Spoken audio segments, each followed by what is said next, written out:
Oke, welcome to Total Politik dan kali ini kita kembali lagi di diskusi bersama seorang teman mikir. Hebat banget gua teman mikir gua ini aja profesor. Teman mikir gua profesor dan sangat reputable untuk isu perinovasi-inovasian ya. Selamat datang Prof. Zulfikar Amir. Terima kasih Bro Ari. Iya, Udah ini gila mampir ini. lagi di sini nih. Iya, dan memang Indonesia sejak Anda tidak pulang-pulang mengalami kemajuan yang sangat pesat. Jadi gue jangan pulang ya. Iya, kita udah punya bukit algoritma sekarang. Alhamdulillah. Lu tahu nggak kalau bukit algoritma itu disingkatin jadi apa? Apa? Borma. Oh, bukan anak Bandung berarti ya. Ya bukan lah, kita anak Depok. Kalau anak Bandung pasti cocok gitu. Apa Burma itu apa? Coba kasih Burma konteks dulu. Burma itu nama swalayan terkenal di Bandung. Bukan Yogyakarta ya yang paling terkenal kalau di Bandung. Bukan terkenal. Jadi sejak tahun 90 itu ada namanya supermarket. Nama awalnya itu Borobudur Market. Oh, Borobudur ya tahu. Lalu kemudian disingkat jadi Borma. Nah, itu fenomenal banget. IKEA lewat deh karena Borma itu semuanya ada gitu loh. Mulai dari cireng, kemudian cilok, kemudian sampai kursi, meja, sekrup, babysitter, ada semua di situ. PKI gitu ya. Betul. Jadi itu cocok banget. Jadi bukit algoritma itu cocok banget buat anak-anak Bandung. Karena kalau misalnya nanti tanya, lu kerja di mana? Alumni ITB kan, lu kerja di mana? Oh, gue kerja di Borma. Wah, kerja di Borma, bukit algoritma maksudnya. Jadi memang ini fenomena luar biasa ini, Prof. Silicon Valley ini kan. Ya kan. Dan juga yang baru ini terjadi udah disetujui oleh DPR peleburan Kementerian Ristek Dikti ke Kementerian Pendidikan. Ini konsep lama kan, dilebur lagi, dan Kementerian Investasi menjadi kementerian baru yang dinaikkan statusnya dari Badan Penanaman Modal ya. Badan Koordinasi Penanaman Modal. BKPM ya, yang dipimpin oleh Pak Bahlil sekarang. Dan bagi gue ini semacam apa ya, apakah gue mikirnya terlalu complicated mungkin ya, atau ini soal sederhana aja. Kalau gue melihatnya ini soal perspektif gitu. Bahwa bagi Pak Jokowi perspektifnya adalah membangun semuanya itu dengan mendorong investasi gitu ya. Betul. Sehingga research dan teknologi itu menjadi second layer yang mana itu bisa tumbuh sendiri apabila iklim investasinya tumbuh dengan baik gitu. Ya. Ini soal perspektif ya. Lepas dari berbagai kekurangannya, paling enggak buat gue pemerintahan Jokowi hari ini berani menyatakan tesis gitu soal bagaimana cara mereka membangun dan mendorong pemulihan ekonomi setelah masa pandemi ini gitu. Nah, gimana Prof menurut Prof sendiri? Ya, sebenarnya kalau kita lihat peleburan Kemenristek ke dalam Kementerian Dikbud ya, tentu ada alasan ya kenapa Pak Jokowi mengambil keputusan itu gitu. Dan memang ini adalah konsekuensi dari undang-undang kementerian di mana jumlah kementerian itu memang dibatasi sampai 34, maksimum 34 kan. Nah, pada sisi yang lain, pemerintah Pak Jokowi ini melihat bahwa mereka itu atau Indonesia pada umumnya itu sedang terdesak untuk segera memulihkan perekonomian kan. Dalam situasi seperti pandemi ini, ekonomi menjadi fokus dari perhatian Pak Jokowi dan tim di kabinet ya. Jadi ada dua hal yang gue lihat yang mendorong Pak Jokowi melihat bahwa investasi ini harus menjadi perhatian utama. Pertama ya tentu dengan adanya Undang-Undang Cipta Kerja kemarin yang harus direspon secara kelembagaan kan. Jadi harus ada lembaga yang memfasilitasi proses masuknya investasi yang sudah diundang melalui Undang-Undang Cipta Kerja. Di sisi lain juga ada agenda dari pemerintahan Pak Jokowi untuk membangun ibu kota negara baru di Kalimantan Timur. Nah, sebenarnya agenda pembangunan ibu kota negara baru ini sempat tertunda kan karena pandemi. Jadi ini menurut saya menjadi salah satu agenda utama dari Pak Jokowi. Dan undang-undangnya udah masuk prolegnas sekarang ya? Betul, undang-undangnya udah masuk prolegnas dan segera akan disahkan oleh DPR. Kalau nggak tahun ini, mungkin tahun depan, tapi targetnya tahun ini kan. Nah, kita lihat memang pembangunan ibu kota negara baru ini itu menjadi salah satu agenda utama dari Pak Jokowi karena beliau ingin meninggalkan warisan berupa sebuah ibu kota negara baru yang modern yang merefleksikan peradaban bangsa Indonesia. Yang Garudanya gede banget itu ya, Prof. Betul, ya, yang istana negaranya itu ya kayak background Anda itu loh. Betul. Jadi, sempat kontroversial kemarin kan karena desain dari istana negara itu berupa burung Garuda besar ya yang siap menerkam setiap orang yang mau masuk istana negara. Gitu. Boleh juga tuh imajinasinya. Iya. Tapi memang secara desain, secara visual memang sangat estetis, tetapi itu lebih cocok menjadi museum burung sebenarnya daripada ya. Anyway, intinya Pak Jokowi punya dua agenda. Pertama, meningkatkan nilai investasi melalui Cipta Kerja, dan kedua adalah membangun ibu kota negara baru. Karena ibu kota negara baru ini tidak mungkin dibangun dengan duit pemerintah saja gitu, karena keterbatasan fiskal dari pemerintah kan paling maksimum 30% dari biaya pembangunan ibu kota negara baru. Sisanya adalah investasi dari luar. Dan karena itu Pak Jokowi melihat bahwa perlu ada satu kementerian yang khusus menangani masalah investasi ini gitu. Nah, ketika kementerian ini dibentuk ya kan pada saat yang bersamaan jumlah kementerian itu sudah penuh, berarti harus ada kementerian yang menjadi tumbal, menjadi korban dari pengangkatan status BKPM menjadi kementerian. Nah, akhirnya dipilihlah Kementerian Riset dan Teknologi yang memang sejak 15-20 tahun terakhir sudah menjadi kementerian yang terpinggirkan, berbeda dengan statusnya pada saat rejim Orde Baru, di mana Kementerian Riset dan Teknologi itu adalah salah satu kementerian yang paling powerful dalam menyusun agenda pembangunan nasional. Dan tentunya itu bisa terjadi karena adanya kepemimpinan dari Profesor B.J. Habibie almarhum yang sangat dekat dengan Pak Soeharto pada saat itu. Jadi Pak Habibie itu adalah menteri yang paling powerful, paling berkuasa setelah Soeharto. Dan dia menjadi menteri selama 21 tahun, lebih 22 tahun ya.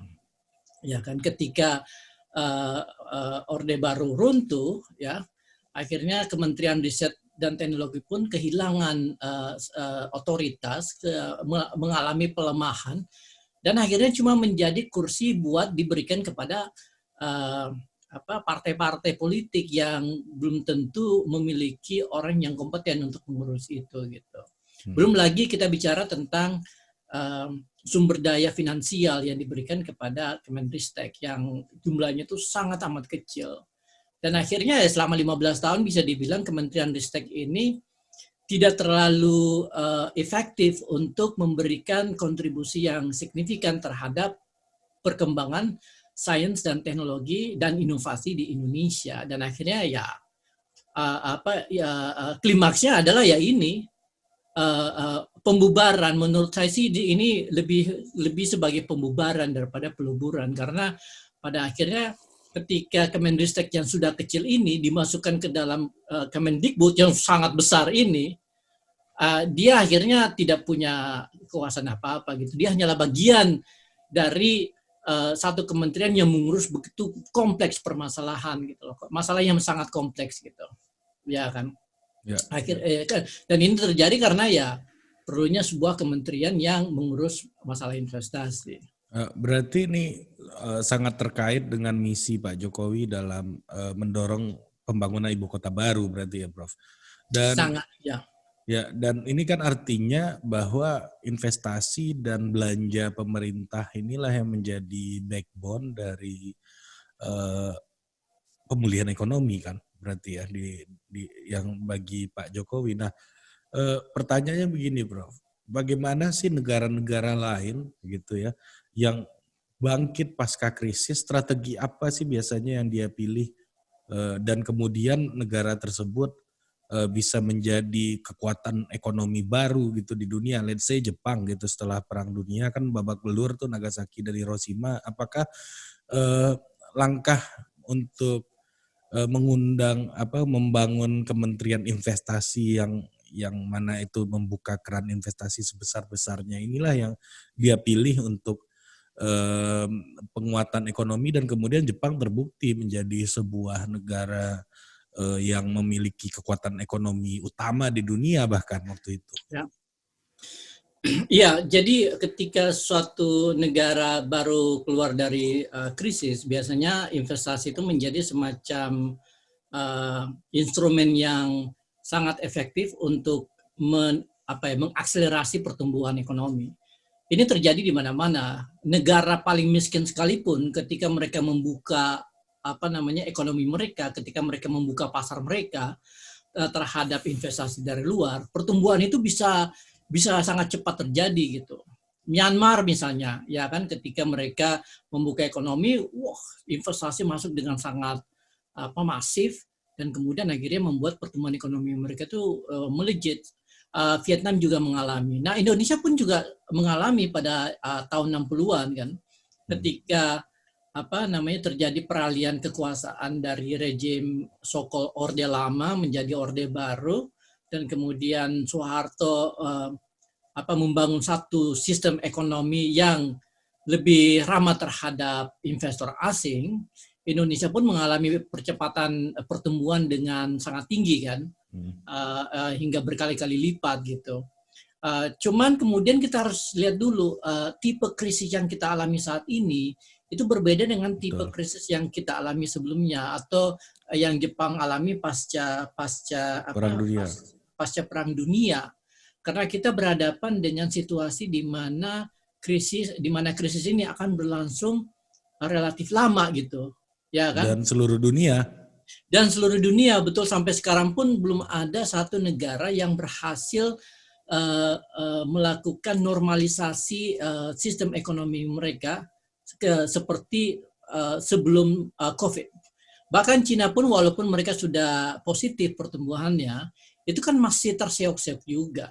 Ya. Singapura pun juga yang relatif lebih baik dalam penanganan COVID-19, tapi pertumbuhan ekonominya juga tetap pelan-pelan gitu, tidak seperti sebelum COVID gitu. Karena negara-negara ini membutuhkan interaksi dengan negara-negara lain untuk tumbuh bersama-sama gitu. Nah, Indonesia itu mengharapkan bahwa dengan adanya instrumen yang lebih lebih efektif di dalam menarik investasi dari luar, dan kemudian keberadaan dari kementerian ini yang akan memfasilitasi uang-uang yang masuk dari luar itu, diharapkan akan mempercepat proses pemulihan ekonomi. Padahal kita tahu rumusnya kan simpel saja, pemulihan ekonomi itu sangat tergantung pada pemulihan pandemi, penanganan pandemi.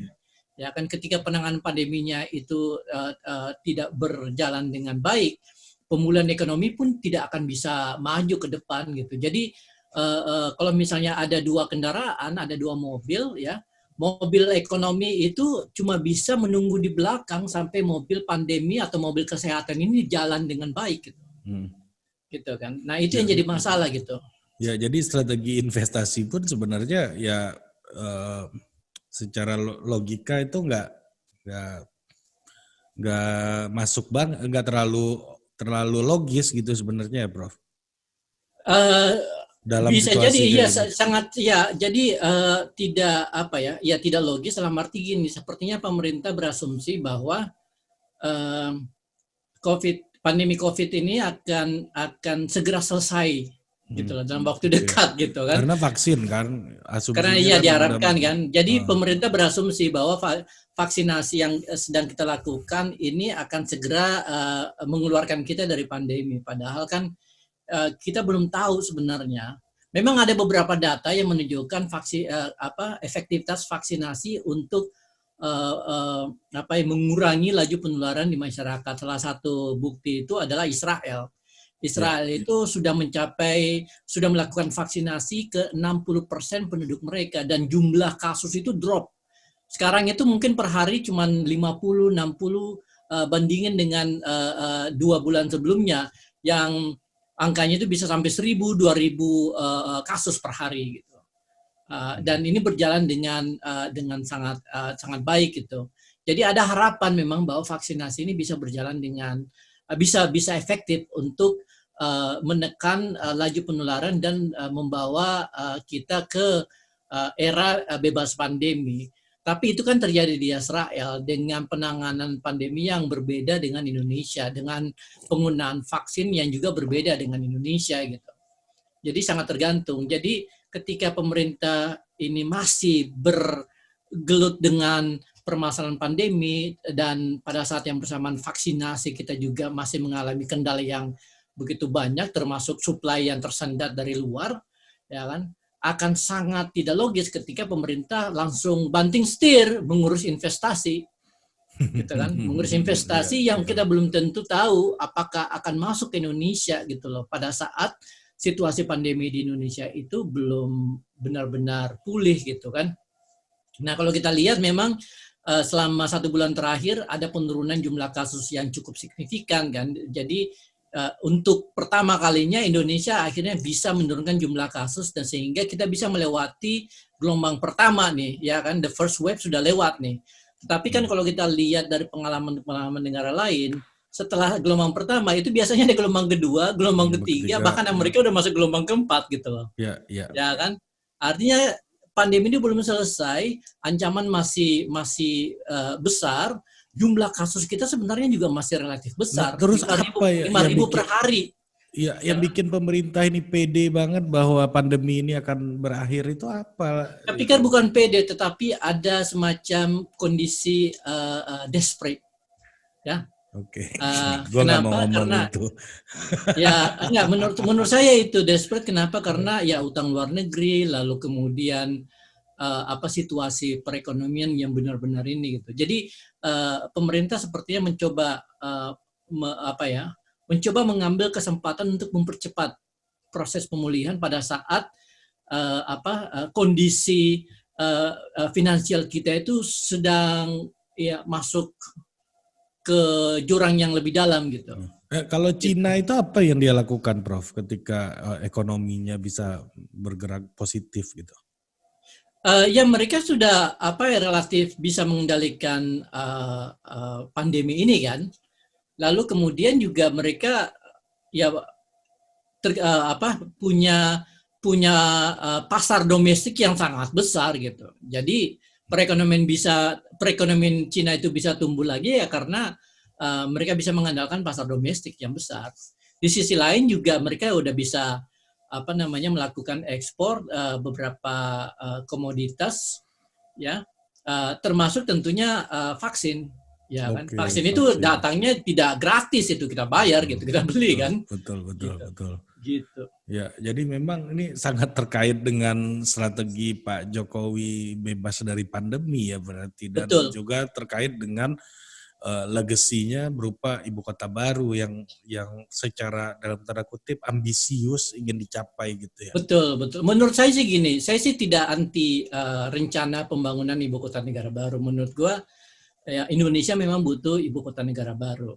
Tetapi membangun ibu kota negara baru itu bukan suatu hal yang bisa dilakukan dalam waktu yang singkat. Butuh waktu, butuh pemikiran, butuh masukan kan. Jadi untuk perencanaannya saja sendiri itu bisa butuh 3-5 tahun gitu. Belum lagi pembangunannya bisa 5-10 tahun. Ya kan?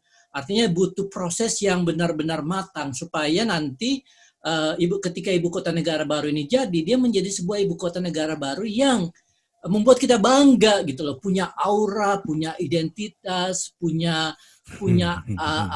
ikon-ikon yang bisa kita jadikan sebagai identitas ibu kota Indonesia gitu. Nah, pemerintah Jokowi ingin melakukan ini, ingin memepetkan seluruh proses perencanaan dan pembangunan itu dalam waktu 3 tahun. Memadatkan ya. Ajaib ya, memadatkan gitu ya kan. Jadi kan targetnya kan sebelum berakhir masa masa jabatan Pak Jokowi 2024, inginnya Istana Negara sudah pindah gitu, ya kan. Nah Yang ini tempat suatu proses museum yang sangat burung tadi. memaksakan, betul, Museum ya kan. burung.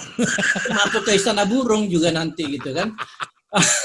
Nah, artinya gini, artinya kita akan mengorbankan sesuatu hal, mengambil resiko yang terlalu tinggi untuk satu ambisi yang sebenarnya tidak terlalu urgent gitu. Nah, jadi resikonya apa, Prof?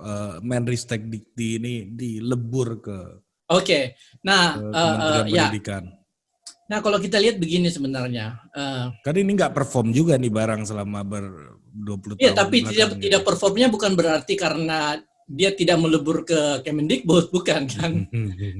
Jadi banyak hal sebenarnya yang membuat ristek kita itu tidak terlalu tidak terlalu berkinerja baik gitu.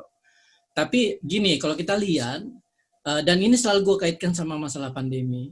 Indonesia terpuruk dalam penanganan pandemi itu justru karena kita kekurangan kapasitas saintifik.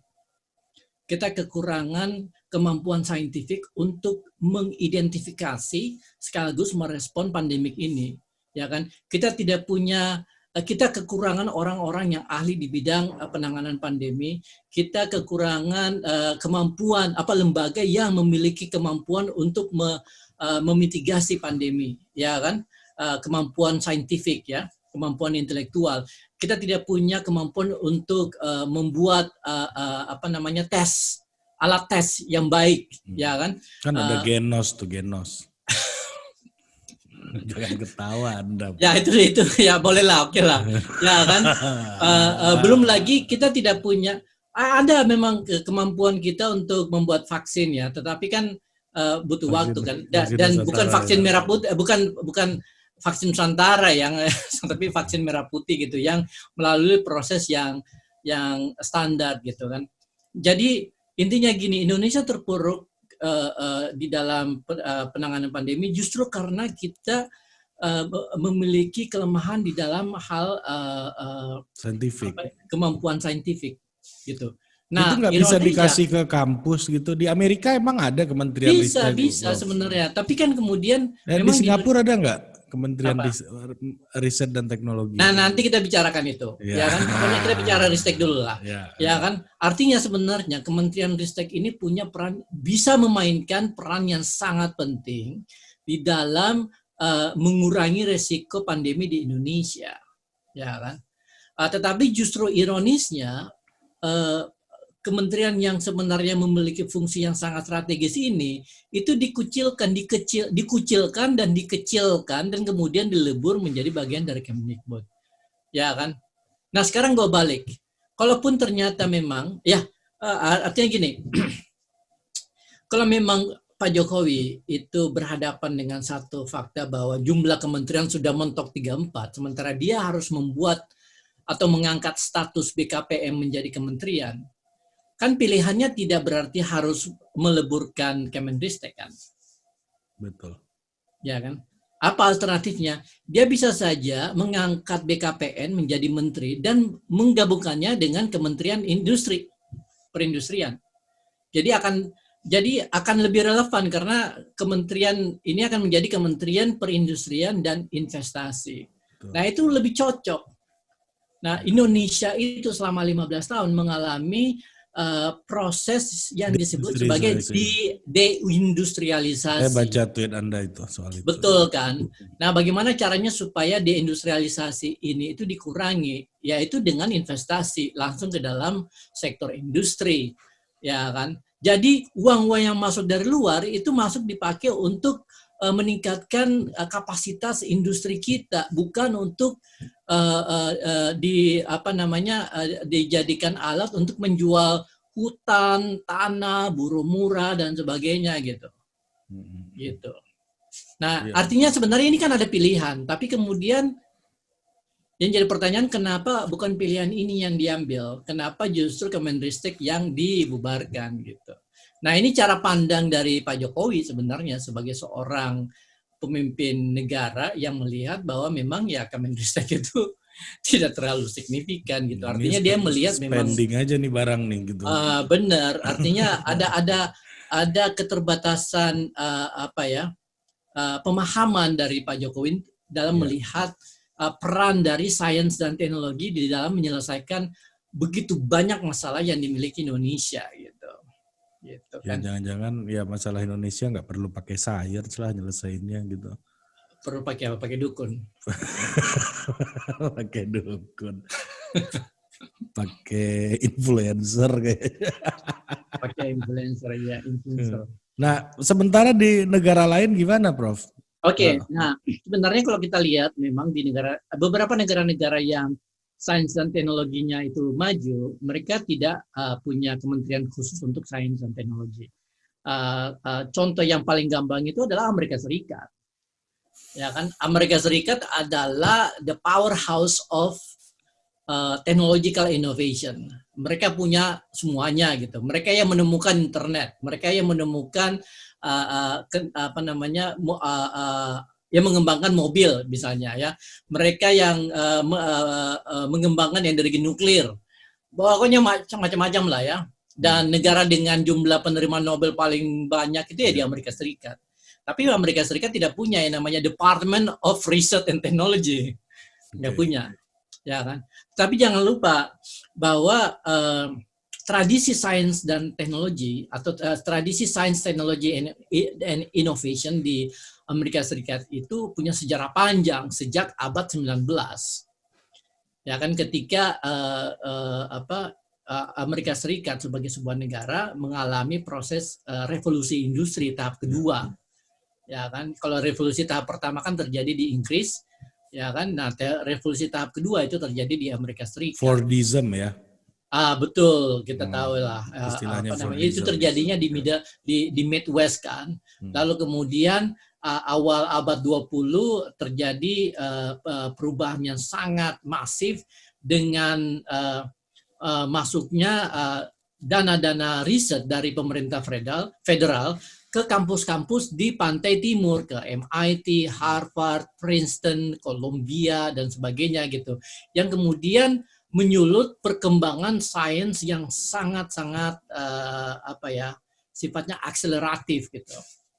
Ya kan? Artinya gini, lalu kemudian ya tahun 50-60-an pantai barat pun bergeliat kan. Ya kan? Dan kemudian akhirnya menghasilkan inovasi-inovasi yang luar biasa besar pengaruhnya terhadap kehidupan kita sekarang gitu. Nah, pantai barat ini kita sebut sebagai yang disebut sebagai Silicon Valley itu kan. Tapi apapun yang terjadi selama 100 tahun lebih sejak inovasi di Amerika Serikat, salah satu kunci utama itu adalah peran pemerintah federal dalam memberikan funding, grant ya, budget ya, anggaran penelitian.